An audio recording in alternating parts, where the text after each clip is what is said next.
नमस्कार बंधुगण, आमे शुणुचे प्रतिभा रायଙ୍କ लिखित उपन्यास अरण्य। लिप्सा बापाଙ୍କ सिद्धांतरे अमत हेबार कारण नथिला, बरं से सिद्धार्थଙ୍କ दर्शनरे मने मने उत्फुल्ल होई उठिथिला। ताको निश्चय समझदार साथीटिए मिलिगला। सिद्धार्थଙ୍କର रूपरे अहेतुक आकर्षण, असंभव कोमलतार स्पर्श। तांकर स्वभाव अनेकटा लिप्सार अनुरूप। चुपचाप, गंभीर, लज्जाशील भावभंगी। दरकार नहेले पाटी फिटे नाही। चोरा चोरा कुंठित चाहाणी। लंडन बढ़िथिबा उच्च शिक्षा प्राप्त तरुणटीर स्वभाव जे एमती होई पारे ताहा तो लिप्सार कल्पनार बाहारे। सिद्धार्थ निश्चित भावे मार्जित रुचि संपन्न। तांकु निश्चय म्यानर जनाथिब। सिद्धार्थଙ୍କ सह लिप्सार विवाह महासमारोहरे अनुष्ठित होइगला। लिप्साको विदाय देवा मुहूर्तरे अत्याधुनिका दाम्भिका जननी स्वप्नांकर प्रकृत स्वरूपटा धरा पड़ी जाइथिला अति दयनीय भावे। असहाय व्याकुल क्रंदनरे फाटी पड़ू पड़ू आदरणीया कोलपछा झीटीको छातीरे जड़ाई धरथिले स्वप्ना। एई प्रथम थर पाई लिप्साको से निजठारू अलगा करि देउछन्ति। लुहर बन्यारे भासु भासु लिप्सा भाबुथला, एई कण तार प्रगतिशीला आधुनिका जननी। दिनर अधिकांश समय जहाँकर घर बाहरे ही कटे। निज छुआटीर मुह दिनरे थरे देखिबा भी जहाँकर बेले बेले संभव हुए नाही। लिप्साको विदाय देउ देउ असहाय जननी कहिथिले, माँ, आजिठारू निज जीवनर समस्या निजे ही समाधान करिबु। तो चिंताधारा को अत्यधिक बात्सल्य भितरे निष्पेषित करिदेई भूल हो जाइछि बोली एकमात्र मु बुझुछि। तते दिने निजठारू अलगा करिबाको हेबो एकथा सत्य हेले भी भाबी पारि नथिली। बापाଙ୍କ छातीरे मुंड रखी कहीं कहीं कांदु कांदु लिप्सा अझटिया स्वररे कहिथिला, सिद्धार्थ, आम घरे न रही मु तममानकु छाड़ी तांको घरकु काहींकी जीवी बाबा? माँ को छाड़ी मुझे मुहूर्ते चली पारे ना। अमरेंद्र थर थर कंठरे झील को बोध देइथिले, माँ, तोर घर तो ए नुहे। माँ उपरे निर्भर न करी तू बेस चली पारिबु, ए विश्वास मोर अछि। सेई विश्वास रे मु आजि तते सिद्धार्थ सह निश्चित मनरे विदाय देई पारुछि। माँक निर्वाचन रे सबु तो तू करि आछ्छु। जीवनर सबुठारु गुरुत्वपूर्ण वस्तुटीर निर्वाचन मु एका एका करिछि। सेथिरे तू सुखी हेले मोर जीवन धन्य हेबो। केवल मात्र सेतिकी ही मोर कामना, अन्य किछि नुहे। विवाह, जुग्म जीवन, दाम्पत्य सुख, एमती अनेक गुड़ाए अबुझा कथार गुरुत्व उपलब्ध करिबा पूर्वरु लिप्सा सिद्धार्थଙ୍କ हाथ धरी विवाहित होइगला। एही सबु कथागुड़िकर अर्थ बुझाई देवा पाई सिद्धार्थଙ୍କ परिवारे जणे केही हेले नथिले। कारण सिद्धार्थ ही थिले से घरर एकमात्र संतान। ऐश्वर्य, प्राचुर्य, विलास, आडंबर भितरे लिप्सा एकबार विहलित होई पड़िला। मधुचंद्रिकार ठीक अर्थ बुझिबा पूर्वरु विभिन्न स्वास्थ्यकर सौंदर्यपूर्ण दर्शनीय स्थान मानकरे मधुचंद्रिकार दिन गुड़िक उद्यापन करिबा पर्याୟରେ संपूर्ण वर्षटीए अतिबाहित होइगला। सिद्धार्थଙ୍କ भଳି मन बुझिबा साथीटीए पाई लिप्सा वास्तवरे सुखी होइगला। जीवनर एते गुड़ाए वर्ष विभिन्न कायदा कटकणा भितरे बंदी जीवन छाड़ी सिद्धार्थଙ୍କର हाथ धरी मुक्त विहंगी भली एणे तेणे बुली बुली तार स्वास्थ्य यथेष्ट उन्नति होइथिला। तार देहरे मुहरे लावण्य छल छल करी उठिला। अपर्याप्त अर्थ व्यय करी विलासरे वर्षटीए एणे तेणे घुरी घुरी लिप्सा और सिद्धार्थ घर को फेरी आसिबा परे लिप्सा अनुभव कला, माँ को बाद दे से बेस चली जाइपारे। ता भितरे आत्मविश्वास भरी देइथिले सिद्धार्थ। प्रतिटी कथारे लिप्सा उपरे ନିର୍ଭର କରି। ପାଶ୍ଚାତ୍ୟ ପାଣି ପବନରେ ବଢ଼ି ଉଠିଥିବା ସିଦ୍ଧାର୍ଥ ଯେ ନିଜର ଖାଦ୍ୟପେୟ, ବେଶ ପୋଷାକ ପ୍ରତିଟି କଥାରେ ଲିପ୍ସା ଭଳି ଏକ ସରଳା ଅନଭିଜ୍ଞ ଝିଅର ସିଦ୍ଧାନ୍ତ ଉପରେ ନିର୍ଭର କରିବେ, ଏକଥା ଭାବି ଲିପ୍ସା ଯେତିକି ଆମୋଦିତ ହୁଏ, ତାହାଠାରୁ ବେଶୀ ଆଶ୍ଚର୍ଯ୍ୟ ହୁଏ ନିଜର ଦକ୍ଷତା ଓ ଗୃହିଣୀପଣିଆର ପାରଙ୍ଗମତା ଦେଖି। ସବୁ ଝିଅ ଏମିତି ସ୍ୱାମୀର ହାତ ଧରି ପତ୍ନୀ ହେବା ସଙ୍ଗେ ସଙ୍ଗେ ସବୁ ଅଲିଅଳି ସୁକୁମାରୀ କିଛି ନ ଜାଣିବା ଝିଅଗୁଡ଼ାକ ହଠାତ୍ ଅଭିଜ୍ଞ, ଚତୁରା, ଦକ୍ଷକର୍ତ୍ତୀ ହୋଇ ଉଠନ୍ତି। ଶିକ୍ଷିତ, ବୁଦ୍ଧିଦୀପ୍ତ, ଅଭିଜ୍ଞ ପୁରୁଷଗୁଡ଼ାକ ପତ୍ନୀଙ୍କ ପାଖରେ ଛୋଟ କିଶୋରଟିଏ ଭଳି ନିଜର ସମସ୍ତ ଦାୟିତ୍ୱ ନ୍ୟସ୍ତ କରିଦେଇ ସୁଖୀ ହୁଅନ୍ତି। ଲିପ୍ସାର ଦିନଗୁଡ଼ାକ ସୁନ୍ଦର ସାବଲୀଳ ଭଙ୍ଗୀରେ ଗଡ଼ି ଯାଉଥିଲା। ତା ଜୀବନର ସବୁଠାରୁ ଗୁରୁତ୍ୱପୂର୍ଣ୍ଣ ବସ୍ତୁଟିର ନିର୍ବାଚନରେ ବାପାଙ୍କର କୌଣସି ତ୍ରୁଟି ହୋଇନି ବୋଲି ସେ ମର୍ମେ ମର୍ମେ ଅନୁଭବ କରୁଥିଲା। ଖୋଲାଖୋଲି ଭାବେ ନିଜର ପରିପୂର୍ଣ୍ଣତା କଥା ବାପାଙ୍କୁ ମଧ୍ୟ ଜଣାଇ ଦେଇଥିଲା ଲିପ୍ସା। ଏଥିରେ ବାପା ଯେ ସୁଖୀ ହେବେ, ଏହା ହିଁ ଥିଲା ତାର କାମନା। ତାର ବାପା ମଧ୍ୟ ନିଜର ପ୍ରତିଟି କଥା ମାଙ୍କ ନିଷ୍ପତ୍ତି ଉପରେ ଛାଡ଼ି ଦେଉଥିଲେ, କିନ୍ତୁ ସବୁ କ୍ଷେତ୍ରରେ ତାଙ୍କର ଅନ୍ତରର ଅନୁମୋଦନ ନଥିଲା।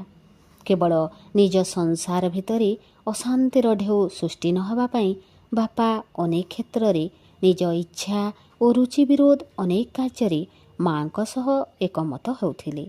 କିନ୍ତୁ ସିଦ୍ଧାର୍ଥଙ୍କର କଥା ଭିନ୍ନ। ତାହାର ସମସ୍ତ ସିଦ୍ଧାନ୍ତ ହିଁ ସିଦ୍ଧାର୍ଥଙ୍କର ଯେମିତି ସୁଖର ଉତ୍ସ। ସିଦ୍ଧାର୍ଥଙ୍କର ରୁଚି ଓ ତାର ରୁଚି ଯେମିତି ଅଭିନ୍ନ। ତାର ବିଚାର ଯେମିତି ସବୁ କ୍ଷେତ୍ରରେ ସିଦ୍ଧାର୍ଥଙ୍କର ମନଲାଖି। ଲିପ୍ସା ପ୍ରଥମ କରି ଜୀବନରେ ସିଦ୍ଧାର୍ଥଙ୍କୁ ଗଭୀର ଭାବେ ଭଲ ପାଇ ବସିଥିଲା। ତାଙ୍କ ଭଳି ସର୍ବାନ୍ତକରଣରେ ମନୋମତ ସାଥୀଟିଏ ପାଇ ସେ ନିଜକୁ ଧନ୍ୟ ମଣିଥିଲା। ତା ସୁଖର ପ୍ରତିଟି ଢେଉ ତାର ବାପା ଓ ମାଙ୍କର ମନକୁ ଅପୂର୍ବ ପୁଲକର ଶ୍ୟାମଳିମାରେ ଭରପୁର କରିଦେଇଥିଲା। ବିବାହର 1.5 ବର୍ଷ ପରେ ଲିପ୍ସା ବାପାଙ୍କ ଘରକୁ ଯାଇଥିଲା। ଅପା ତାର 2 ବର୍ଷର ସୁନ୍ଦର ଛନ ଛନ ପୁଅକୁ ଧରି ଆସିଥିଲା। 2 ଜ୍ୱାଇଁଙ୍କୁ ସାଦର ସମ୍ଭାଷଣ ଜଣାଇଥିଲେ ବାପା ମା। ସିଦ୍ଧାର୍ଥଙ୍କର ସୌନ୍ଦର୍ଯ୍ୟ, ଐଶ୍ୱର୍ଯ୍ୟ, ଶିକ୍ଷା, ସଭ୍ୟତା ଆଗରେ ବିକ୍ରମଙ୍କର ସମସ୍ତ ଯୋଗ୍ୟତା ନିଷ୍ପ୍ରଭ ମନେ ହେଉଥିଲା। ବାପା ରସିକତା କରି ମାଙ୍କୁ ଚୁପ୍ ଚୁପ୍ କହିଥିଲେ, ସ୍ୱପ୍ନା, ଏତେ ଦିନ ପରେ ତୁମେ ନିଶ୍ଚୟ ଅନୁଭବ କରୁଥିବ ମୋର ବିବେଚିତ ବସ୍ତୁଟି କେଡ଼େ ଉଚ୍ଚକୋଟୀର। ଏବେ ତୁମେ ନିଶ୍ଚୟ ଦୁଃଖ କରୁଥିବ। ଆମ ସଂସାରର ପ୍ରତ୍ୟେକଟି ବସ୍ତୁ ଓ ଘଟଣାର ନିର୍ବାଚନ ଓ ସିଦ୍ଧାନ୍ତ ମୋ ଉପରେ ଛାଡ଼ି ନ ଦେଇ ତୁମେ ଭୁଲ କରିଦେଇଛ ବୋଲି। ସ୍ୱପ୍ନା ସ୍ୱାମୀଙ୍କ କଥାରେ ପ୍ରତିବାଦ ନ କରି ହସିଥିଲେ। ପରମ ତୃପ୍ତିର ହସ। ଶିଖା ବୋଧହୁଏ ଟିକେ ଈର୍ଷାତୁର ହୋଇ ଉଠିଥିଲା। ବିକ୍ରମଙ୍କ ବ୍ୟକ୍ତିତ୍ୱର କେଉଁ ଦିଗଟି ଯେ ସିଦ୍ଧାର୍ଥଙ୍କଠାରୁ ସରସ, ତାହା ସେ ଖୋଜି ପାଉନଥିଲା। ଯେଉଁଠି ଦେଖି ସେ ନିଜ ଭିତରେ ନ୍ୟୁନତା ବୋଧକୁ ଅତିକ୍ରମ କରି ଆସିଥାନ୍ତା, ସେ ନିଜ ଭିତରେ ଅସହିଷ୍ଣୁ ହୋଇ ଉଠୁଥିଲା। ମାଙ୍କର ପୁଣି ସେଇ ନିର୍ବୋଧ ତୁଳନାତ୍ମକ ଉକ୍ତି। 2 ଝିଅଙ୍କୁ ପାଖରେ ବସାଇ 2 ଜ୍ୱାଇଁଙ୍କ ଭିତରେ ତୁଳନା, ଆଉ ସିଦ୍ଧାର୍ଥର ଭୁରି ଭୁରି ପ୍ରଶଂସା। ଶିଖା ଭାବୁଥିଲା ନିଜ ସ୍ୱାମୀ ଓ ଶାଶୁଘରର କେଉଁ ଅଧିକ ଦିଗଟି ଦେଖାଇ ସେ ଆତ୍ମପ୍ରସାଦ ଅନୁଭବ କରିବ।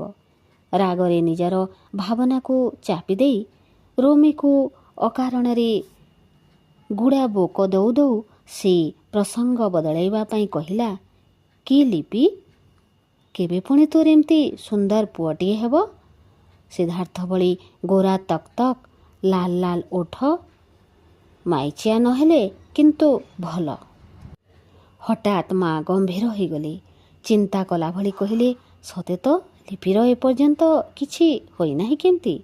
ଆଜିକାଲି ତ ଠିକ୍ ବର୍ଷେ ବେଳକୁ ଛୁଆ। ଅବଶ୍ୟ କିଛି ଦିନ ପରେ ଛୁଆ ହେଲେ ଭଲ। ତୋ ଭଳି ବାହାଘର ବର୍ଷେ ନ ପୁରୁଣୁ କି ଜଞ୍ଜାଳ। ଲିପି ତ 1.5 ବର୍ଷ କାଳ ହନିମୁନ୍ ଟ୍ରିପ୍ କରିପାରିଲା ସେଥିପାଇଁ। ଲିପ୍ସା ଗୁଡ଼ାଏ ଅବୁଝା ଆବେଗ ନେଇ କହି ପକାଇଲା, ଛି, ବାଜେ କଥା ବନ୍ଦ କର। ଦୁଇ ଭଉଣୀଙ୍କର ପରିହାସକୁ ଅଲେଖରେ ଉପଭୋଗ କରୁ କରୁ ମା ଉଠି ଯାଇଥିଲେ ଅନ୍ୟ କାମରେ। ଶିଖା ମାଙ୍କ ଅନୁପସ୍ଥିତିର ସୁଯୋଗ ନେଉ ନେଉ ଲିପ୍ସାକୁ ପ୍ରଶ୍ନ କଲା, ସତେ ମ ସିଦ୍ଧାର୍ଥ କ'ଣ ଫ୍ୟାମିଲି ପ୍ଲାନିଂ କରିଛନ୍ତି ନା କ'ଣ? ମୋ ମତ କିନ୍ତୁ ଏକବାର ଭିନ୍ନ। ଖୁବ୍ ଶୀଘ୍ର ଦୁଇଟି ସନ୍ତାନକୁ ସଂସାରକୁ ଆଣିସାରି ଯାହା ଗୋଟିଏ ଯୋଜନା କରିବା ଭଲ। କାରଣ ପିଲାମାନେ ମଧ୍ୟ ଶୀଘ୍ର ଆତ୍ମନିର୍ଭରଶୀଳ ହୋଇଯିବେ। ବିକ୍ରମକୁ ଠିକ୍ 25 ବର୍ଷ ବେଳେ ରୋମିର ଜନ୍ମ। ରୋମିର ପାଠ ଶେଷ ହେବା ବେଳକୁ ବିକ୍ରମଙ୍କର ଚାକିରି ଆହୁରି ଅନେକ ବର୍ଷ ଥିବ। କିଡ଼େ ଭଲ କହ ତ, ତୋର କ'ଣ ମତ? ଅନେକ ଦମ୍ପତି ଖୁବ୍ ଗୁଡ଼ାଏ ରୋମାନ୍ସ କରିବେ ଇଚ୍ଛା କରି ବହୁ ବର୍ଷ ବିଳମ୍ବ କରି ପ୍ରଥମ ସନ୍ତାନକୁ ଜନ୍ମ ଦିଅନ୍ତି। ବେଳେବେଳେ ଏମିତି ବି ହୁଏ ଯେ ଅବସର ଗ୍ରହଣ କରିବା ବେଳକୁ କେହି ଜଣେ ହେଲେ ପିଲା ପାଠ ଶେଷ କରି ନଥାନ୍ତି। କି ଦୁଶ୍ଚିନ୍ତା କହ ତ? ଲିପ୍ସାର ଅପାର କଥାକୁ ଗଭୀର ଧ୍ୟାନର ସହ ଶୁଣୁ ଶୁଣୁ କହିଲା, ହଁ ଠିକ୍ କଥା ତ, ମୁଁ ତ ଏତେ କଥା ଚିନ୍ତା ବି କରିନାହିଁ। ତୋର ଅନେକ ଦୂରଦୃଷ୍ଟି ଦେଖୁଛି। ଶିଖା ଆତ୍ମପ୍ରଶଂସାରେ ଉତ୍ଫୁଲ୍ଲ ହୋଇ କହିଲା, ଦୂରଦୃଷ୍ଟି ନଥିଲେ ମଣିଷ ଅନେକ ଦୁଃଖ ପାଏ। ତୁ ତେବେ ଖୁବ୍ ଶୀଘ୍ର ମା ହେଉଛୁ ନା? ସିଦ୍ଧାର୍ଥକୁ କହ ସେ ବର୍ତ୍ତମାନଠୁ ଭିନ୍ନ ପଦକ୍ଷେପ ନେଉ। ଯାହା କରିବାର କଥା ଦୁଇଟି ପରେ, ଏବେ ନୁହେଁ। ଲିପ୍ସା ସଲ୍ଲଜ କୁଣ୍ଠିତ ଭଙ୍ଗୀରେ କହିଲା, କ'ଣ ତୁ କହୁଛୁ ମୁଁ ଠିକ୍ ବୁଝିପାରୁନାହିଁ। ସିଦ୍ଧାର୍ଥ ସେମିତି କିଛି କରୁଛନ୍ତି ବୋଲି ମୋର କିଛି ଧାରଣା ନାହିଁ। ସତ କହିବାକୁ ଗଲେ ଏସବୁ ବିଷୟରେ ମୋର ଆଦୌ କିଛି ଧାରଣା ନାହିଁ। ତୁ ତ ଜାଣୁ ମୁଁ କେମିତି ଭାବେ ବଢ଼ିଛି, ପାଠ ପଢ଼ିଛି। ପାଠ ଛଡ଼ା ଅନ୍ୟ କିଛି ବିଷୟରେ ମୋର କେତେ ଜ୍ଞାନ ତୁ କ'ଣ ଜାଣିନାହୁଁ? ଏସବୁ ବିଷୟରେ ସିଦ୍ଧାର୍ଥ ବି ଖୁବ୍ ଚୁପଚାପ। ଆମ ଭିତରେ ଏ ପ୍ରକାରର ଆଲୋଚନା ହୁଏ ନାହିଁ। ଶିଖା ଚିନ୍ତା କଲାଭଳି କହିଲା, ବିବାହ ପୂର୍ବରୁ ସବୁ ଝିଅ ଯାହା ସବୁ ଚିନ୍ତା କରିଥାନ୍ତି, ଜାଣିଥାନ୍ତି, ତା ଅବଶ୍ୟ ତୋ କ୍ଷେତ୍ରରେ ସମ୍ଭବ ହୁଏ ନାହିଁ। ମାଙ୍କର ଅତ୍ୟଧିକ ହସ୍ତକ୍ଷେପ ଫଳରେ ତୁ ଏକ ମାଟି କଣ୍ଢେଇ ପାଲଟି ଯାଇଛୁ। ତତେ ମୁଁ ଆଜି ଜଣେ ଭଲ ଲେଡି ଗାଇକୋନୋଲୋଜିଷ୍ଟଙ୍କ ପାଖକୁ ନେଇଯିବି। ତତେ ସେ ଅନେକ କଥା ବୁଝାଇ ଦେଇପାରିବେ। ବାସ୍ତବିକ ଆମ ଦେଶରେ ସେକ୍ସ ଏଜୁକେସନର ଅଭାବ ବୈବାହିକ ଜୀବନରେ ନାନା ଜଟିଳତା ସୃଷ୍ଟି କରୁଛି। ତା ଛଡ଼ା ତୋ ଭଳି ଏମିତି ଏକ ନିର୍ବୋଧ ଝିଅ ଦ୍ୱିତୀୟ କେହି ନଥିବେ। ଲିପ୍ସା ଅବୁଝା କୌତୂହଳରେ ଅପାକୁ କେବଳ ଚାହିଁ ରହିଲା। ସନ୍ଧ୍ୟାରେ ଦୁଇ ଭଉଣୀ ଲେଡି ଡାକ୍ତରଙ୍କ ପାଖକୁ ବାହାରିଗଲେ। ସିଦ୍ଧାର୍ଥ ବା ବିକ୍ରମକୁ ସାଙ୍ଗରେ ନେଲେ ନାହିଁ। ଡାକ୍ତର ମିସେସ୍ ସିହ୍ନା ଶିଖାର ବାନ୍ଧବୀ। ଘନିଷ୍ଠ ସମ୍ପର୍କ ଦୁହିଁଙ୍କର। ଶିଖା କଥାଟା ଅଳ୍ପକେ ବୁଝେଇଦେଲା ମିସେସ୍ ସିହ୍ନାଙ୍କୁ। ଡାକ୍ତର ସିହ୍ନା କହିଲେ, ଏମିତି ଚିନ୍ତା କଲା ଭଳି କିଛି ନାହିଁ। ବାହାଘର ମୋଟେ 1.5 ବର୍ଷ ପୂରିଛି। ତେବେ ମୁଁ ଥରେ ଲିପ୍ସାକୁ ପରୀକ୍ଷା କରିନିଏ। ନିଜ ପରୀକ୍ଷା ଗୃହକୁ ଲିପ୍ସାକୁ ଡାକିନେଲି ଡାକ୍ତର ସିହ୍ନା। ଅଳ୍ପ କେତେଟା ପ୍ରଶ୍ନ ପଚାରିବା ପରେ ସେ ତାକୁ ନାନା ଭାବେ ପରୀକ୍ଷା କରିସାରି ଚିନ୍ତିତ ହୋଇପଡ଼ିଲେ। ଲିପ୍ସାକୁ ବାହାରକୁ ପଠାଇ ଦେଇ ସେ ଶିଖାକୁ ଡକାଇଲେ।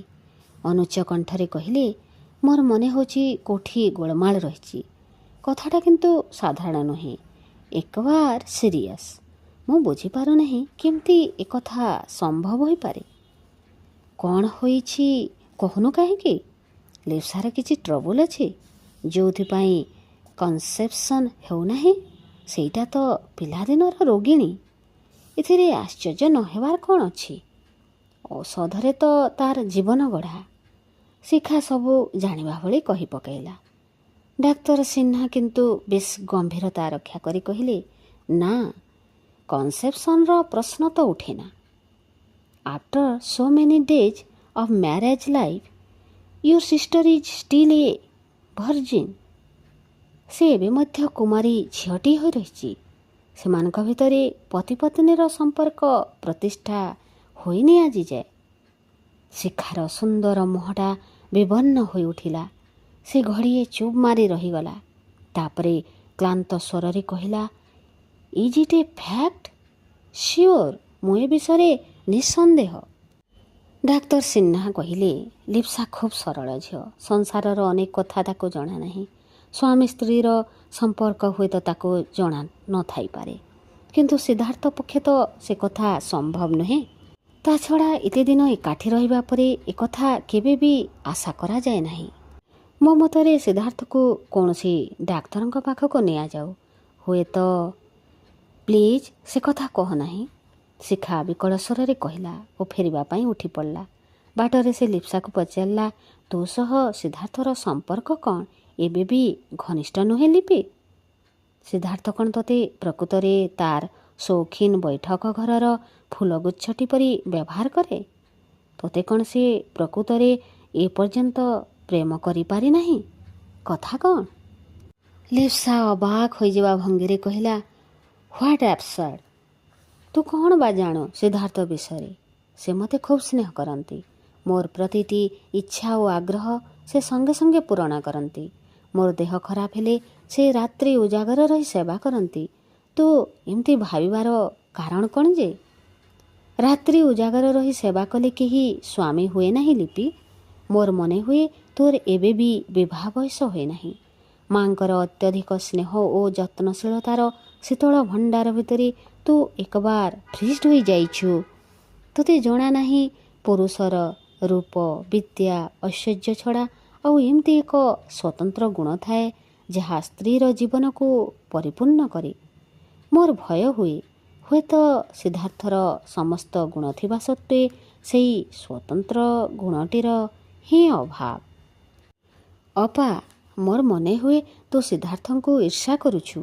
ବିକ୍ରମ ଭାଇଙ୍କ ସଙ୍ଗେ ତାଙ୍କର ତୁଳନା କରି ମା ହୁଏତ ତୋ ମନରେ ଏମିତି ଏକ ଅସଙ୍ଗତ ପ୍ରତିକ୍ରିୟା ଜନ୍ମାଇଛି। ତା ନହେଲେ ସିଦ୍ଧାର୍ଥଙ୍କୁ ନେଇ ଏମିତି ଆଲୋଚନାର କୌଣସି ମାନେ ନାହିଁ। ସିଦ୍ଧାର୍ଥଙ୍କୁ ନେଇ ମୋର ଦିନଗୁଡ଼ିକ ଆନନ୍ଦମୁଖର ହେଉଛି। He is a good companion.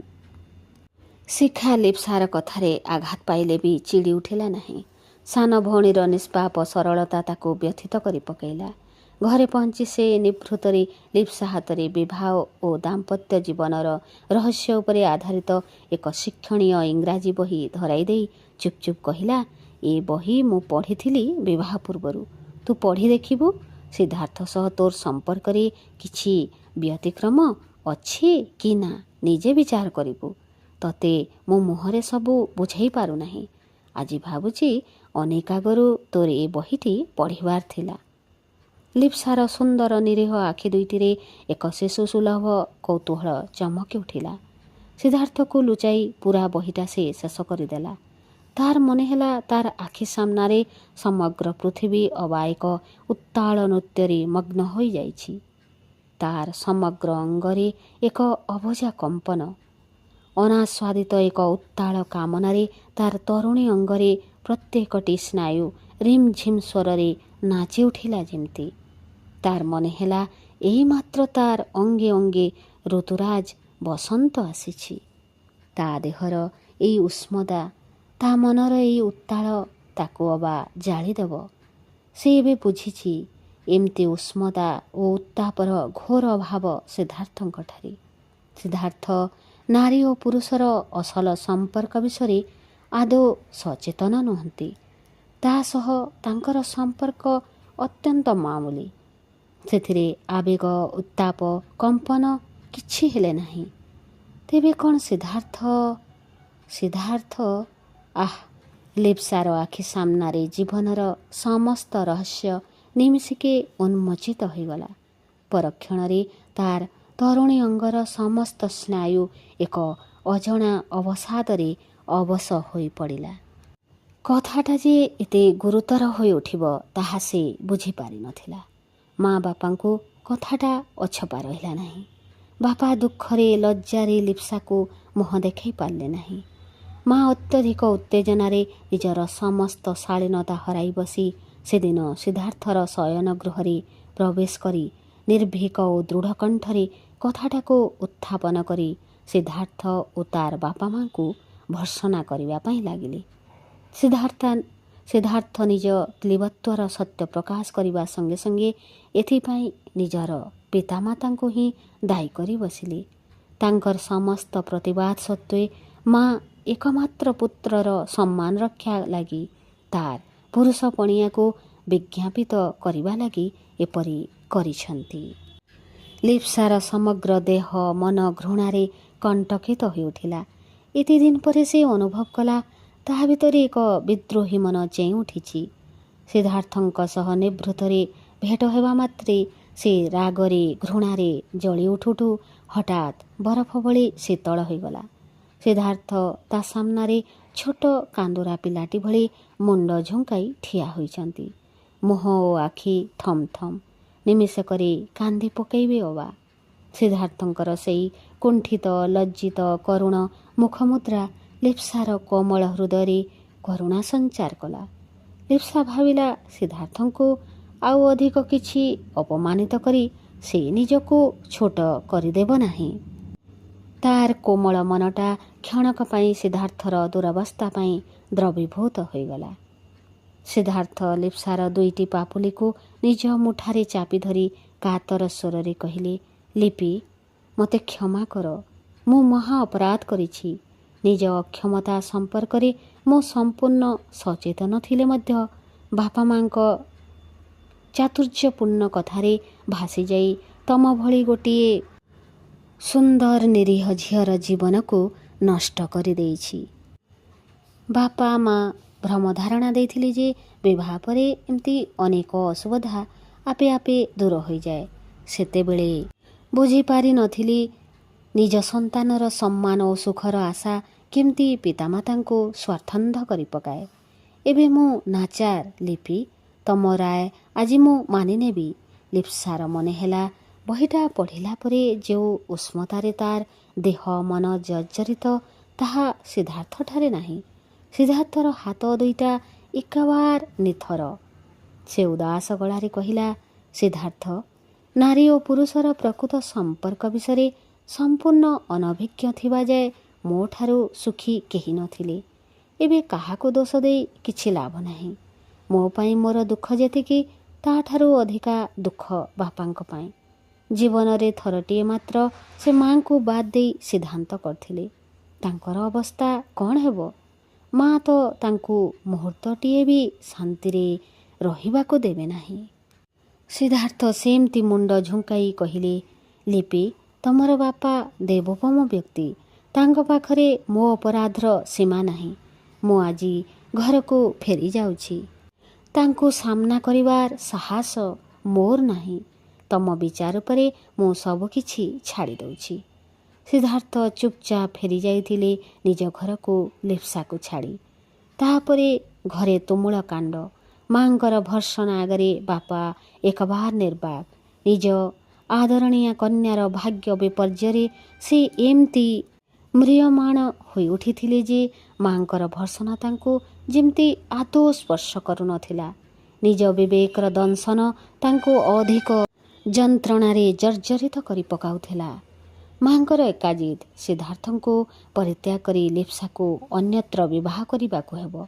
କଥାଟା ଏମିତି କିଛି ଗୁରୁତର ନୁହେଁ।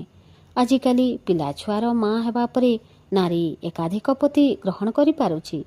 ଲିପ୍ସା ତ ଏବେ ବି ଅପାବ ବିଦ୍ୟା କୁମାରୀ କନ୍ୟା। ଶିଖାର ବି ସେଇ ମତ। ଅମରେନ୍ଦ୍ର ସମ୍ପୂର୍ଣ୍ଣ ନିର୍ବାକ। ତାଙ୍କର କିଛି ମତାମତ ନାହିଁ। ଲିପ୍ସା ଏକବାର ଚୁପ୍। ବାପାଙ୍କର ସାମ୍ନାକୁ ସେ ବାହାରି ପାରୁନାହିଁ। ତାକୁ ଦେଖିବା ମାତ୍ରେ ବାବା ଏକବାର ନିଷ୍ପଭ ହୋଇଯାଉଛନ୍ତି। ବିବାହ ବିଚ୍ଛେଦର କଥା ଏକ ପ୍ରକାର ନିଷ୍ପତ୍ତି ହୋଇଗଲା। କଥାଟାକୁ ଏପର୍ଯ୍ୟନ୍ତ ଲଘୁ ଭାବେ ଗ୍ରହଣ କରି ଆସୁଥିଲା ଲିପ୍ସା।